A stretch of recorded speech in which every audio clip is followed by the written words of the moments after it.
Sir ಇದೊಂದು beautiful business sir. ಇದು ದಾಖಲಾತಿಗಳು ಮಾಡೋದು, ಸ್ಕ್ಯಾನ್ ಮಾಡೋದು, ಅವರೇ ಅದನ್ನ ಕಳ್ದಾಕ್ಬಿಡೋದು. ಅವಾಗ ಏನಾಗ್ತದೆ, FSLಗೆಲ್ಲ ಕಳ್ಸೋಕ್ಕಾಗಲ್ಲ. ಇದು ಸಾಮಾನ್ಯ ಮಕ್ಕಳು ಕೂಡ ಗೊತ್ತಾಗುವಂಥದ್ದು. ಇದೊಂದು ದೊಡ್ಡ ದೊಡ್ಡ ದಂಧೆ ಸರ್. ನನ್ನ ಹೆಸರು ಸಿದ್ಧಾರ್ಥನಂದ್ ಮಾಲೂರು ಅಂತ, ಸಾಮಾಜಿಕ ಹೋರಾಟಗಾರರು.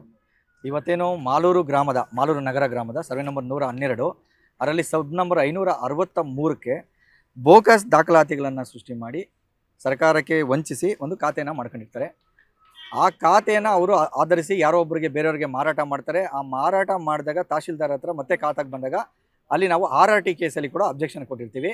ಮತ್ತು ಅದಕ್ಕೆ ಸಂಬಂಧಿಸಿದಂಥ ಅಂದಿನ ತಹಶೀಲ್ದಾರ್ ನೀಡಿದಂಥ ಎಲ್ಲ ದಾಖಲಾತಿಗಳು ಏನು, ಅವತ್ತಿನ ಸಾಗುವಳಿ ಚೀಟಿ, ರಿಪೋರ್ಟ್ಗಳು, ಚಲನ್ನು, ಎಲ್ಲ ವರದಿಗಳು ಕೂಡ ಬೋಗಸ್ ಆಗಿದೆ ಅಂತ ಅಂದಿನ ತಹಶೀಲ್ದಾರ್ ರಿಪೋರ್ಟನ್ನು ಕೊಟ್ಟಿರ್ತಾರೆ.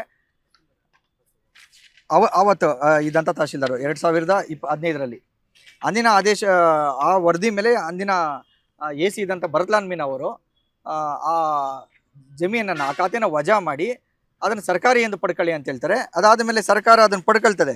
ಅಂದಿನ ತಹಶೀಲ್ದಾರ್ ಏನು ಮಾಡ್ತಾರೆ, ಆ ಸಾಗುವಳಿ ಚೀಟಿನ ವಜಾ ಮಾಡಿ ಸರ್ಕಾರಕ್ಕೆ ಅದನ್ನು ಸರ್ಕಾರದಿಂದ ನಂಬಿಸ್ತಾರೆ. ಅಂಥ ಜಮೀನನ್ನು, ಬೋಗಸ್ ಮಾಡಿರೋಂಥ ಜಮೀನನ್ನು ಇಲ್ಲಿ ಖಾತೆ ಬಂದಾಗ ನಾವು ಅದನ್ನು VA ಮತ್ತು RI ಮತ್ತು ತಹಶೀಲ್ದಾರ್ ಅವರಿಗೆ ಗಮನಕ್ಕೆ ತಂದಿರ್ತೀವಿ. RRTಯಲ್ಲೂ ಕೇಸ್ ಹಾಕಿರ್ತೀವಿ. RRTಯಲ್ಲಿ ಕೇಸ್ ಹಾಕಿದ್ರೆ ಇವರು ಕೋರ್ಟ್ ಆದೇಶ ಆಗಿದೆ ಅಂತ ಇವರು ಖಾತೆಯನ್ನು ಮಾಡಿದ್ದಾರೆ. ಕೋರ್ಟ್ ಅಲ್ಲಿ ಆದೇಶದಲ್ಲಿ ಎಲ್ಲೂ ಕೂಡ ಖಾತೆ ಮಾಡಿ ಹೃದಯ ರೋಗ ಮತ್ತು ಹೃದಯ ಶಸ್ತ್ರಚಿಕಿತ್ಸೆ, ವ್ಯಾಸ್ಕುಲರ್ ಶಸ್ತ್ರಚಿಕಿತ್ಸೆ, ಸಮಗ್ರ ಹೃದಯ ಆರೈಕೆ ಸೇವೆಗಳಿಗಾಗಿ ನಿಮ್ಮ ವಿಶ್ವಾಸಾರ್ಹ RL Jalappa Narayana Heart Centre, STUMC campus, Tamaka, Kolar. 180030090309 ಮಾಡಿ ಅಂತೇಳಿಲ್ಲ.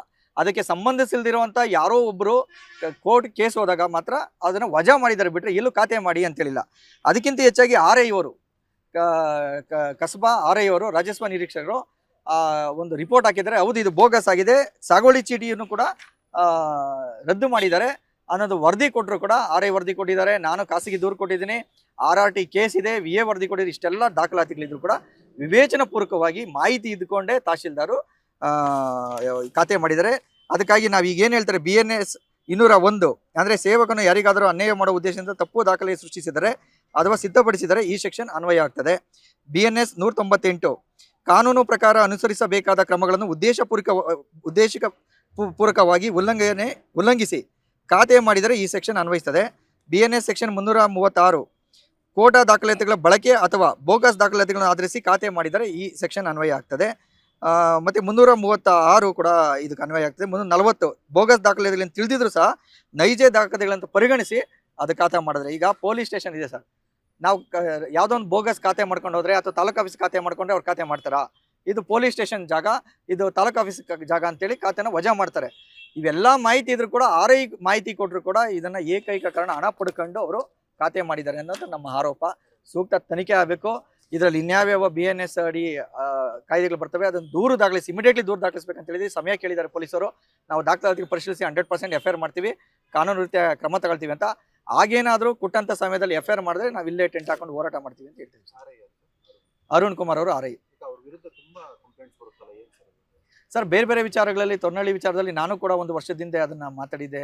ಈಗ ತಾರ್ಕಿಕ ಆಗಿದೆ. ಈಗೇನು SIT ಬಂದಿದೆ ಇದು ಮಾಧ್ಯಮಗಳ ಕೊಡುಗೆ. 1 ವರ್ಷ ನೀವೇನು ಮಾಡಿದ್ರಿ ವರದಿ, ಅದ್ರ ಪ್ರಕಾರನೇ ಇವತ್ತು SIT ತನಿಖೆ ನಡೀತಿದೆ. ಅವ್ರ ಬಗ್ಗೆನೂ ಅನೇಕ ಸರ್ವೆ ನಂಬರ್ಗಳಿಗೆ ಇದಿದೆ. ಆದರೆ ಕೆಲವು ವಿಚಾರಗಳಿಗೆ ಅವ್ರು ಹೇಳ್ತಾರದೇನೆಂದರೆ ತಮ್ಮ ವರದಿಗಳಿಲ್ಲದೆ, ಉದಾಹರಣೆಗೆ ಚನ್ನಕಲ್ಲಲ್ಲಿ 1-2 ಸರ್ವೆ ನಂಬರ್ ಮಾಡಿದ್ದಾರೆ, ಅದರಲ್ಲಿ RI ವರದಿ ಇಲ್ಲ. ತೊರ್ನಳ್ಳಿಯಲ್ಲಿ ಮಾಡಿದ್ದಾರೆ, RI ವರದಿಗಳಿಲ್ಲ. ಈಗ ಇದು ಮಾಡಿದ್ದಾರೆ, ಇದು ಕೂಡ RI ವ್ಯತಿರಿಕ್ತವಾದಂಥ ವರದಿ ಕೊಡಿ, ಆದರೂ ಕೂಡ ತಹಶೀಲ್ದಾರ್ ಮಾಡ್ತಿದ್ದಾರೆ ಅನ್ನೋದು ಅದು. ಮುಂದಿನ ದಿನಗಳಲ್ಲಿ ಇನ್ನೂ 1-5-6 ದೂರುಗಳಿವೆ, ಅದನ್ನು ಕೊಟ್ಟು FIR ಮಾಡಿಸ್ತೇವೆ ಸರ್. ಫೈಲುಗಳೆಲ್ಲ ನಾಪತ್ತೆ ಆಗ್ತಾ ಇದ್ದಾವೆ ಸರ್. ಇದೊಂದು ಬ್ಯೂಟಿಫುಲ್ ಬಿಸ್ನೆಸ್ ಸರ್. ಇದು ದಾಖಲಾತಿಗಳು ಮಾಡೋದು, ಸ್ಕ್ಯಾನ್ ಮಾಡೋದು, ಅವರೇ ಅದನ್ನು ಕಳ್ದಾಕ್ಬಿಡೋದು. ಅವಾಗ ಏನಾಗ್ತದೆ, FSLಗೆಲ್ಲ ಕಳ್ಸೋಕ್ಕಾಗಲ್ಲ. ಇದು ಸಾಮಾನ್ಯ ಮಕ್ಕಳು ಕೂಡ ಗೊತ್ತಾಗುವಂಥದ್ದು. ಇದೊಂದು ದೊಡ್ಡ ದಂಧೆ ಸರ್.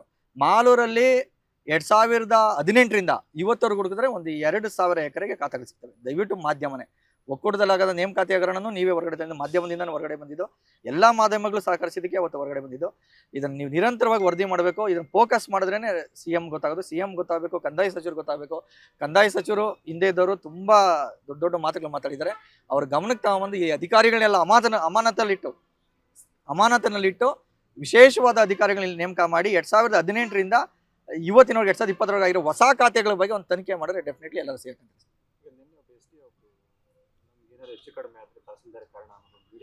ಹೌದು ಸರ್. ವಿಜಯ್ ಕುಮಾರ್ ಅವ್ರು ಸರ್ ಏನಂದ್ರೆ ಈ ಸ್ಕ್ಯಾನಿಂಗ್ ಎಲ್ಲ ಮುಗಿಯೋ ಹಂತದಲ್ಲಿ ಹೊಸಬ್ರು ತಂದು ಹಾಕಿದ್ದಾರೆ 3 ಜನ. ಅವ್ರ ಇನ್ವಾಲ್ವ್ಮೆಂಟ್ ಎಷ್ಟಿದೆ ಅಂತ ತನಿಖೆಯಲ್ಲಿ ಗೊತ್ತಾಗಬೇಕು. ನಾವು ಸರ್ಟಿಫಿಕೇಟ್ ಕೊಡಲ್ಲ, ಅವ್ರು ಏನು ಇಲ್ಲ ಅಂತ. ಆದರೆ ಕೊನೆಯ ಹಂತದಲ್ಲಿ ಚಿಕ್ಕ ಹುಡುಗನ ತಂದಾಕಿ ಒಬ್ಬ ಸಾಮಾನ್ಯ ಹುಡುಗ ಮಾಲೂರು ತಾಲೂಕಲ್ಲಿ 16 ಎಕರೆನ 15.37 ಎಕರೆನ ಬೋಗಸ್ ದಾಖಲಾತಿಗಳನ್ನು ಸೃಷ್ಟಿ ಮಾಡಿ ಬೇರೆಯವರಿಗೆ ಮಾರಷ್ಟು ಆತನಿಗೆ ಆ ಶಕ್ತಿ ಇಲ್ಲ.